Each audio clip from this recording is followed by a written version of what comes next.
Greetings fellow and future Star Citizens, Gray-Headed Gamer here, and welcome to Star Citizen Island, a CryEngine experiment I'm working on to give us an idea of what PlanetSide might be like in the persistent universe.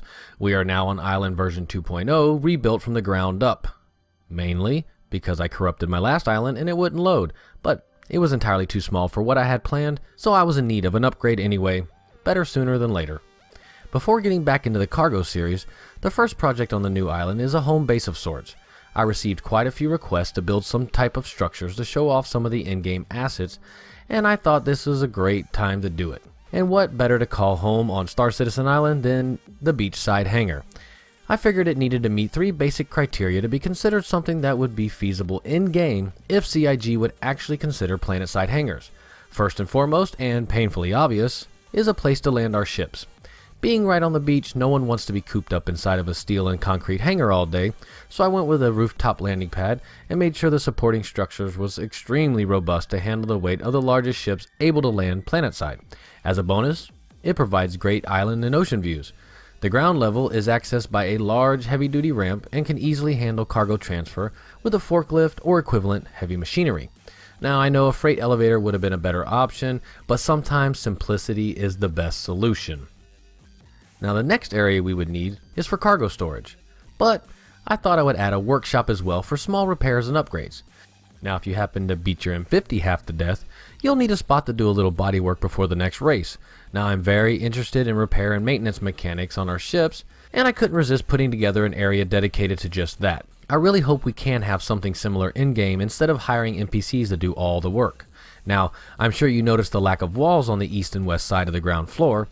I thought if I were to live and work right on the ocean's edge, the view is what would keep me motivated to head back out into the black and make some extra credits to pay for what must be a hefty tax for a space condo like this.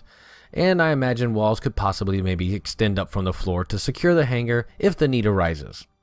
Now lastly, we need a place for recreation, decorations, and relaxation. So this, I guess we could consider the living quarters, kind of reminiscent of a warehouse apartment, large open floor plan with few walls and exposed structure.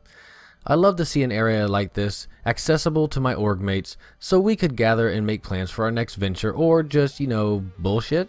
But I did think a tad bit of privacy is a must, so I also included the all-important bedroom. Now it's fairly small, but we'll be spending most of our time in the common area or out in the verse, so I figured it would suffice. The only thing missing is a bathroom, but I'll try to fit that in before anyone really has to go. I kept the hangar fairly small just because of the time it takes to build something like this in CryEngine the way I'm building it. I have about 9 hours just in the hangar itself right now, and I could just keep adding details every time I sit down. The amount of assets in Star Citizen is mind-boggling at first, and I tend to get lost looking around at all the pieces they've modeled and try to imagine how to put them together in different and unique ways to make something new. Not actually being able to 3D model myself, you have to get pretty clever in order to make things work. It's an absolutely pleasurable process, kind of like Minecraft times 1,000. I really hope this is up to everyone's expectations as far as planetside hangar is concerned, and would love to hear your feedback and suggestions on improvements. Also, if you have any ideas for future construction projects, I would love to hear them. I can't promise I'll build them all, but I definitely want to hear your suggestions.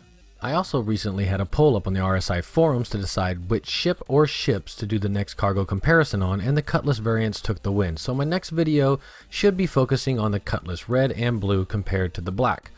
But before I sign off, I had a special request for a vehicle in its cargo capacity, so I spent the last couple weeks scouring the RSI web pages for any info I could find. But I couldn't seem to find what I needed, so I guess I'll just have to wing it and hope my cargo capacity is close to what it will be in the persistent universe. So Ski3143 from Reddit, here you go. The mighty gray cat. And here's the stack of crate. Pretty sure I'm close on this one. So thanks for joining me, guys. I really hope you're enjoying this Star Citizen Island series. I'm enjoying the hell out of making it. So don't forget to like, comment, subscribe, share the video, check out Sheepdog's Twitch live stream. Don't forget to check on the right hand side of my main page on YouTube. I got a list of all the Star Citizen YouTubers I could think of. If I'm missing anyone, shoot me a message and I'll add them. Thanks again, and I will see you guys later.